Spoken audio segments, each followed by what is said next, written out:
Corona வந்து அப்போ உச்சியில் இருந்துச்சு. நான் உயிரோட இருப்பேனா, நீங்க உயிரோட இருப்பீங்களா யாருக்குமே தெரியல. அந்த டைம்ல தான் தலைவர் சிஎம் ஆகி கொரோனாவை கண்ட்ரோல் பண்ணார். பாஜக தலைவர் என்ன பண்ணிட்டு இருந்தாருங்க, வாங்க எல்லாரும் ஜாலியா பால்கனியில நின்று விளக்கு பிடிக்கலாம் அப்படின்னாரு. விளக்கு பிடிக்கிறதுக்கு இது வாங்க நேரம், நம்மள செத்துட்டு இருக்கோம், விளக்கு பிடிக்கலாம் அப்படின்னு கூப்பிட்டாங்க பாஜக தலைவர். அப்புறம் என்ன சொன்னாரு, வாங்க எல்லாரும் சேர்ந்து கூட்டமா ரத யாத்திரை போலாம்.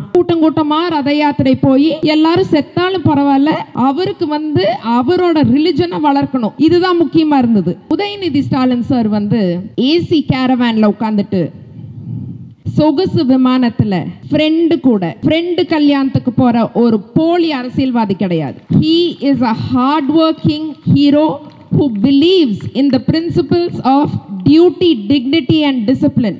அவரை எதிர்த்து யாரு எங்க நின்னாலும் டெபாசிட் போயிருங்க. Udhayanidhi Stalin sir is an unbeatable hero. மக்கள் முதல்வரின் மனிதநேய விழாவிற்கு வந்திருக்கும் அனைவருக்கும் என் பணிவான வணக்கம். நான் ஒரு ஊட்டச்சத்து நிபுணர். ஒரு ஊட்டச்சத்து நிபுணராக சில மேடைகளில் பேசியிருக்கேன். ஆனால் இதுதான் என் முதல் அரசியல் மேடை. நான் தந்தை பெரியாரின் வரலாறும் திமுகவின் வரலாறும் முத்தமிழறிஞர் டாக்டர் கலைஞர் ஐயாவின் வரலாறும் பேரறிஞர் அண்ணாவின் வரலாறும் என்னோட கல்லூரி நாட்களில் படிச்சிருக்கேன். அதனால் இன்னைக்கு வரலாறை எழுதி வச்சு படிச்சிடலாம் அப்படின்னு நினச்சேன். ஆனால் என்னமோ தெரியல, இங்கே வந்ததுக்கப்புறம் உங்களெல்லாம் பார்த்ததுக்கப்புறம் எனக்கு அந்நியமாக தோணல. அதனால என் மனசிலிருந்து பேசணும்னு நினைக்கிறேன். எதுவுமே நான் எழுதிட்டு வரல, பிழைகள் இருந்தால் மன்னிக்கவும். அண்ட் எனக்கு உடம்பு சரியில்லை, இது என்னோடய வாய்ஸ் கிடையாது, எல்லோரும் ஓடிடாதீங்க. என் வாய்ஸ் இதை விட கொஞ்சம் நல்லாயிருக்கும். நான் கல்லூரியில் படிச்சுட்டு இருந்தப்போ அந்த வகுப்பு ஆசிரியர் எல்லார்கிட்டையும் நீங்கள் யாருடைய ரசிகை அப்படின்னு கேட்டாங்க.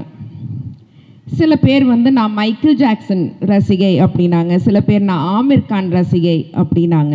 நான் முத்தமிழறிஞர் டாக்டர் கலைஞர் ஐயாவின் ரசிகைன்னு பெருமையாக சொன்னேன். இன்னைக்கு ஒரு பெண்ணா இங்கே நின்று பேசுகிறேன்னா அந்த தைரியம் எனக்கு வந்ததற்கு காரணம் கலைஞர் ஐயா தான். அப்பா காசில் வாழக்கூடாது, சுயமாக சம்பாதிக்கணும் அப்படிங்கிற தைரியம் வந்ததற்கு காரணம் கலைஞர் ஐயா தான். சங்கிலியை உடைச்சிட்டு கனவுகள் பின்னாடி ஓடணும் அப்படிங்கிற தைரியம் வந்ததற்கு காரணம் கலைஞர் ஐயா தான். அதனால் எனக்கு திமுக மேலே இருக்கிற மரியாதை பற்றியும் கலைஞர் ஐயா மேலே இருக்கிற மரியாதை பற்றியும் கழகத் தலைவர் திராவிட நாயகன் அவர் மேலே இருக்கிற மரியாதை பற்றியும் எங்கள் மாவீரன், எவராலும் வீழ்த்த முடியாத மாவீரன் சேகர் பாபு ஐயா மேலே எனக்கு இருக்கிற மதிப்பும் மரியாதை பற்றியும் என் மனசிலிருந்து பேசணும்னு நினச்சேன். திமுகவின் வரலாறு எல்லாரும் படிக்கணுங்க. ஏன்னா திமுக வரலாறு படித்தாதான் நமக்கு வெற்றினா என்ன, தோல்வினா என்ன, தியாகம்னா என்ன, மனித நேயம்னா என்ன, வாழ்க்கைனா என்னன்னு புரியும். எனக்கு என்னை பற்றி ஒரு புரிதல் வந்ததற்கு திமுகவின் வரலாறு தான் காரணம். என்னோட ஃப்ரெண்ட்ஸோட ரூம்லலாம் அப்போ நாங்கள் ஸ்கூல் டேஸ் காலேஜ் டேஸில் வந்து மைக்கேல் ஜாக்சன் போஸ்டர் இருக்கும், ஷாருக் கான் போஸ்டர் இருக்கும். என்னோட ரூமுக்கு வந்தீங்கன்னா தந்தை பெரியார் போஸ்டர் இருக்கும், எங்கள் அப்பா போஸ்டர் இருக்கும், கலைஞர் ஐயாவோட போஸ்டர் இருக்கும், கழக தலைவரோட போஸ்டர் இருக்கும். நான் காலேஜ் எல்லாம் படித்து முடிச்சுட்டு பிரசாந்த் ஹாஸ்பிட்டலில் ஊட்டச்சத்து நிபுணராக வேலைக்கு சேர்ந்தேன். கை நிறையா சம்பாதிச்சுட்டு இருந்தேன். ஆனால் என்னமோ தெரியலைங்க, ஒரு மன நிறைவில்லை, ஒரு தேடல் இருந்துகிட்டே இருந்தது. மக்கள் பணி செய்யணும் அப்படிங்கிற ஒரு தேடல் இருந்துகிட்டே இருந்தது. அப்போ தான் சரி ஒரு சின்னதாக ஒரு தொண்டு நிறுவனம் ஆரம்பிக்கலாம். எங்கள் அம்மா பேர் மகேஸ்வரி, நாங்கள் மகின்னு கூப்பிடுவோம். மகிழ்மதி இயக்கம் அப்படின்னு சின்னதாக ஒரு தொண்டு நிறுவனம் ஆரம்பிக்கலாம். அந்த தொண்டு நிறுவனம் மூலமாக வறுமை கோட்டுக்கு கீழே இருக்கிற மக்களுக்கு இலவசமாக ஊட்டச்சத்து நிறைஞ்ச உணவு கொடுக்கலாம் அப்படின்னு ஒரு யோசனை ஒன்று வந்துச்சு. அந்த தொண்டு நிறுவனம் ஆரம்பிக்கிறதுக்கு முன்னாடி கழகத் தலைவரை ஒரு தடவை பார்க்கணுன்னு ரொம்ப ஆசையாக இருந்தது. உடனே என் ஃப்ரெண்டுக்கிட்ட சொன்னப்போ ஆமாம்மா சிஎம் பார்த்துட்டு அப்படின்னா, அப்போ நம்ம ஆளுங்கட்சி கிடையாது. நான் உடனே சொன்னேன், நான் சிஎம் பார்க்கணுன்னு சொல்லியே தலைவரை பார்க்கணுன்னு தானே சொன்னேன். என் தலைவர் சிஎம் கிடையாது. என் தலைவர் நேற்று இன்று நாளை நான் உயிரோடு இருக்கிற வரைக்கும் நம்ம கழகத் தலைவர் தான் என் தலைவர். உடனே நான் செல்வி அம்மாவுக்கு ஃபோன் பண்ணேன். அவங்க தான் எனக்கு தலைவரை பார்க்கறக்கு அப்பாயின்மெண்ட் வாங்கி கொடுத்தாங்க. போய் உட்காந்து கொஞ்ச நேரம் பேசினேன்.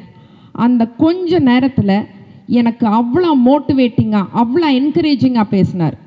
எனக்கு மட்டும் இல்லைங்க, கெரியரில் ஜெயிக்கணும்னு நினைக்கிற ஒவ்வொரு பொண்ணுக்கும் தாயுள்ளம் கொண்டவரா ஒரு தகப்பனா தலைவர் எப்போதுமே இருந்திருக்கிறார். இப்போ சமீபத்தில் கூட வாடகை ஆட்டோ ஓட்டிகிட்டு இருந்த பெண்களுக்கெல்லாம் சொந்த ஆட்டோ வாங்கி கொடுத்துருக்கிறார். தலைவரோட புதுமை பெண் திட்டம், மகளிருக்கு பல திட்டங்கள். தலைவர் இஸ் a true feminist. தலைவர் பதவி ஏற்ற அந்த தருணம் ரொம்ப சவாலான தருணம். கொரோனா அப்போ உச்சியில் இருந்துச்சு. நான் உயிரோடு இருப்பேனா, நீங்கள் உயிரோடு இருப்பீங்களா யாருக்குமே தெரியல. அந்த டைமில் தான் தலைவர் சிஎம் ஆகி கொரோனாவை கண்ட்ரோல் பண்ணார். பாஜக தலைவர் என்ன பண்ணிட்டு இருந்தாருங்க, வாங்க எல்லாரும் ஜாலியாக பால்கனியில் நின்று விளக்கு பிடிக்கலாம் அப்படின்னாரு. விளக்கு பிடிக்கிறதுக்கு இது வாங்க நேரம், நம்மளாம் செத்துட்டு இருக்கோம், விளக்கு பிடிக்கலாம் அப்படின்னு கூப்பிட்டாங்க பாஜக தலைவர். அப்புறம் என்ன சொன்னார், வாங்க எல்லாரும் சேர்ந்து கூட்டமாக ரத யாத்திரை போகலாம். கூட்டமாக ரத யாத்திரை போய் எல்லாரும் செத்தாலும் பரவாயில்ல, அவருக்கு அவரோட ரிலிஜனை வளர்க்கணும். இதுதான் முக்கியமாக இருந்தது. எல்லா ரிலிஜனுக்கும் மரியாதை தர ஒரே தலைவர் கழக தலைவர் தான். விவசாயிகளுக்கு மரியாதை தர ஒரே தலைவர் நம் கழக தலைவர். மீனவர்களுக்கு மரியாதை தர ஒரே தலைவர் நம் கழக தலைவர். ஆரோக்கியத்துக்கு மரியாதை தர ஒரே தலைவர் நம் கழக தலைவர். திராவிட மாடல் ஆட்சிதான் தமிழ்நாட்டை காக்கும். திராவிட மாடல் ஆட்சிதான் பெண்களை காக்கும். திராவிட மாடல் ஆட்சி தான் இந்த நாட்டை காக்கும். அடுத்து மாண்புமிகு அறநிலையத்துறை அமைச்சர் எங்கள் மாவீரர் சேகர் பாபு ஐயா அவர்கள் ஒரு மனிதன் எப்படி இருக்கணும் அப்படிங்கிறதுக்கு ஒரு உதாரணம் சேகர் பாபு ஐயா அவர்கள். ஒரு மனித நேயவாதி, மிகவும் எளிமையான மனிதர், உழைக்கும் கரங்கள் கொண்ட ஒரு அற்புதமான மனிதர். எனக்கு அவரோட பேச்சு கேட்கறதுக்கு ரொம்ப பிடிக்கும். டிவி போட்டு அவர் பேச ஆரம்பிச்சோன்னா ஒரு 2 நிமிஷம் கை தட்டிகிட்டே இருப்பேன். அதுக்கப்புறம் எனக்கு கொஞ்சம் கவலையாக இருக்கும். எங்கள் அப்பாவை பற்றி கவலைப்படுற மாதிரி, இவர் எப்போ சாப்பிடுவார், எப்போ தூங்குவார், ஓடிட்டே இருக்காரே அப்படின்னு நினைப்பேன். அந்த அளவுக்கு ஒரு கடுமையான உழைப்பாளி சேகர் பாபு ஐயா. I am truly proud and honoured to talk about our honorable deputy CM Udhayanidhi Stalin sir. Udhayanidhi Stalin sir AC கேரவேனில் உட்காந்துட்டு சொகுசு விமானத்தில் ஃப்ரெண்டு கல்யாணத்துக்கு போகிற ஒரு போலி அரசியல்வாதி கிடையாது. He is a hard-working hero who believes in the principles of duty, dignity and discipline. மழை வந்தாலும் வெள்ளம் வந்தாலும் நமக்காக இறங்கி வேலை செய்வார். பாஜக அரசிடமிருந்து தமிழ்நாட்டை காக்க வந்த மாமன்னன். அவரை எதிர்த்து யார் எங்கே நின்னாலும் டெபாசிட் போயிருங்க. Udhayanidhi Stalin sir is an unbeatable hero. மரியாதைக்குரிய மேயர் திருமதி பிரியாராஜன் அவர்கள் மேயராக இருக்கிற ஒரு ஊரில் நான் வாழ்கிறேங்கிறது எனக்கு ரொம்ப பெருமையாக ரொம்ப பாதுகாப்பாக இருக்குது. Hats off to your hard work ma'am. முனைவர் திரு பர்வீன் சுல்தானா அவர்கள் வராங்கன்னு சொன்னோன்னே நான் ஓடிடலான்னு நினச்சேன். எனக்கு ஐ திங்க் அதனால தான் காய்ச்சலே வந்துருச்சுன்னு நினைக்கிறேங்க, பயத்தில். அவங்களோட பேச்சு கேட்குறது வந்து எனக்கு ஒரு 5 ஃபில்டர் காஃபி குடித்த மாதிரி.